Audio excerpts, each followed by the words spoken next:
What becomes of a film reel after its subjects have been long forgotten? Luminous slides in motion capture fragments of a life once lived. Once, these figures were anchored to names and voices. Now they circulate within a wide digital net. In the archive, images are replayed again and again long after the bodies that cast their shadows have been buried. The image continues to move, yet the subject is no longer there to return a meaningful gaze. I return to the archive because it mirrors my own discomfort around how images persist once their original contexts have dissolved. This question emerged while working closely alongside archival films that hold no identifier towards their origins. No names, no dates, no contextual information, only a phrase placed within their descriptions: to come. The afterlife of an image is bound to its origin. Derrida describes the desire to capture time as a compulsive, repetitive, and nostalgic impulse. Preservation does not offer comfort against loss. Instead, it responds to it. Rather than stabilizing memory, preservation reflects an anxiety around disappearance and forgetting. Memory shifts from something lived and contextual to something shaped by what remains. Images no longer function as records, but as traces, circulating beyond their origins. In returning to the archive, we seek what Derrida describes as a desire to return to an archaic place of commencement. Yet this return is never resolved. The image is marked by distance from its origin and by the conditions of its preservation. Derrida's notion of the archive's death drive positions preservation as a compulsive act, an impulse to repeat, to record, to categorise, to impose order. In doing so, the archive produces erasure and fragmentation. Preservation becomes inseparable from destruction. This longing appeared first within the domestic archive. Family photographs are among the earliest archival gestures created in anticipation of loss. Image making often functioned as a response to grief, a way of preserving the presence of loved ones. Post-mortem photography makes explicit what the domestic archive already implies. Here, images are no longer created in anticipation of loss, but as a response to it. These photographs attempt to stabilise presence after death, produced for a moment when memory begins to fail. Through Derrida's notion of preservation as compulsion, post-mortem photography reveals an archive driven by anxiety towards loss, rather than a confidence in memory. These images do not secure memory. They generate afterlives. They stand as simulations of presence, revealing how the archive continues to act long after death has occurred. As images move from private collections into public archival systems, their meanings begin to shift. Where the domestic archive prepares for loss, the digital archive exposes loss as an ongoing condition.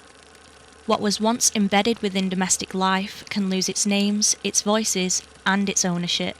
Images begin to circulate without stable authorship. What is at stake is no longer memory alone, but responsibility. Who is accountable for images that persist once their subjects, contexts, and authorship have disappeared? In this transition, films become orphaned, detached from their frameworks that once anchored them. The pre-Linger archives present a distinct archival condition. The collection is composed largely of orphaned films, educational reels, industrial footage, domestic recordings, and amateur home videos. The archive prioritises access and circulation. Many of these films arrive already displaced, detached from their original purposes and meanings. Loss is not concealed, it is made visible through circulation. With over 60,000 so-called ephemeral films distributed freely online, these images are not restored to their original contexts. This persistence resembles survival through exposure rather than care. Within the digital archive, contexts erode. Meaning becomes speculative. The viewer no longer encounters the past as it was lived, but as fragments that must be reassembled in the present. Rather than restoring coherence, my interventions interrupt circulation, making repetition visible rather than seamless. Derrida describes the archive as site of repetition without resolution. Here, Reproduction does not return images to their origins, it distances them further. Hito Steyerl describes this condition as the poor image, copied, compressed, redistributed. The poor image loses stability while gaining reach. In this environment, preservation becomes detached from care. Images persist not through protection but through circulation. As these images continue to move, an unease emerges. The subjects of these films persist only as gestures, movements, expressions. Their bodies are gone, yet motion remains. In reanimating these images, we do not restore life. We produce a mediated simulation of it. Derrida's hauntology is useful here, not as an explanation, but as a way of naming a condition that resists resolution. These images exist in between. This unease shapes my visual response. I refuse clarity and completion. Bodies are fragmented, faces are dissolved. The image is acknowledged as spectral, not restored nor resolved. If the digital archive sustains images through endless circulation, I question whether another form of preservation is possible. One that does not deny loss, but accepts it. This is not interruption. The film reaches its end. What follows is not an image. It is residue. The material has exhausted itself. This is not a glitch. It is not restoration failing. It is time made visible. The archive cannot hold this. Mechanical time gives way to bodily time. The archive repeats. The body does not. What remains is not a subject. It is a witness. The gaze persists. The life does not. This is the afterlife the archive produces. Not memory, not return. Endurance. To continue is not care. It is compulsion. Some images must be allowed to end. If the digital archive survives by denying disappearance, Tashita Dean's practice begins where disappearance is allowed.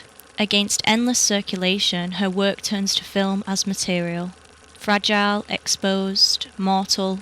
Where the poor image survives through compression and reproduction, Dean's films survive through vulnerability.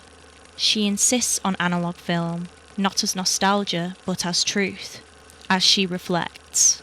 With negative, it is the template, that is the truth. This truth is not appearance, but indexicality. The negative is not a copy, it is the first imprint.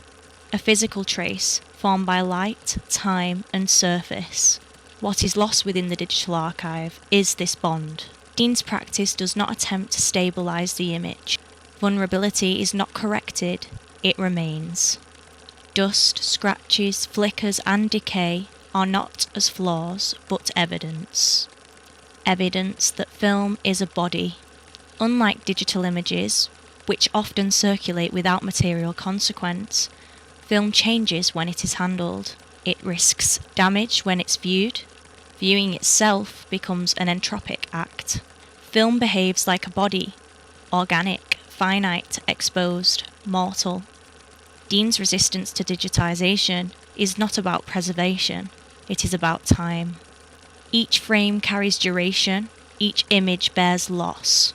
These are not gestures of repair, but acknowledgements of finitude. Against the archive's compulsive repetition, Dean's work interrupts. She does not seek to overcome loss, she makes room for it. In doing so, finitude becomes an ethical position.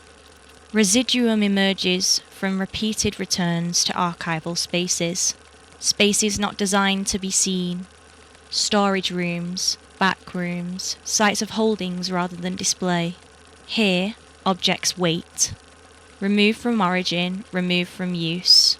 Held in an anticipation of a future viewer that may never arrive. Working with 35mm film, I photograph materials from both small local collections and larger institutional archives. The objects I encounter have already passed through systems of care: cataloguing, storage, protection, labels, straps, coverings. These materials do not disappear in preservation, they accumulate. They become a part of the object's visual language. By photographing objects within these systems, I perform a secondary archival gesture. Not to rescue, not to restore, not to complete, but to acknowledge that preservation also rearranges, distances, and wounds. Photography is already an intervention. Residuum accepts this rather than disguising it as care. Analog film is central to this process. It introduces uncertainty, delay, and consequence. It cannot be refreshed or endlessly replayed without cost. Each exposure is finite. Each image carries cost. This limitation matters. It resists the logic that everything must remain accessible, visible, and available forever. I do not correct the imperfections of my process. Scratches, dust, and uneven exposure are not flaws. They are inscriptions, traces of time, of handling, of movement. Residuum resists the impulse to reanimate the archive as spectacle. The work does not restore narrative, identity, or historical clarity. Objects are held between presence and absence, between preservation and abandonment. This is not an attempt to overcome loss. It is an attempt to remain with it. The photographs do not recover meaning. They function as residues. Not evidence of what was, but of what continues despite erasure. Residuum does not ask what the archive remembers. It asks what it allows to disappear. This visual thesis has traced not how images are preserved, but how they persist. Across domestic collections, digital archives, and analogue film practice, the archive emerges not as a sanctuary of memory, but as a system shaped by anxiety towards loss. Images do not endure unchanged. They fracture, they circulate, they decay. What survives is not the past itself, but its afterlife. Through the reader's archive fever, preservation reveals itself as a compulsive gesture, a repetition driven not by care, but by the fear of disappearance. In the digital archive, this compulsion takes the form of endless circulation. Images persist through mobility and exposure, but are stripped of context, authorship, and rest. The poor image survives, but at the cost of coherence. Tacita Dean's analogue practice offers a counter-condition, not a solution, but a refusal. Here, preservation does not mean permanence. It means attentiveness to time, to wear, and to finitude. Film ages, it scars, it ends. This refusal of endless survival interrupts the archival demand that images must persist indefinitely. Residuum exists within this tension. It does not seek to recover lost meaning or restore broken narratives. It does not rescue objects from disappearance. Instead, it remains with what persists after preservation has already failed. By working within archival spaces and embracing analogue limitation, the project acknowledges that every act of preservation is also an act of transformation, distance, and loss. The archive does not keep images alive. It produces afterlives. Spectral, altered, unresolved. This work does not attempt to repair that condition. It refuses the promise of restoration and accepts finitude as an ethical necessity. Some images do not need to be saved forever.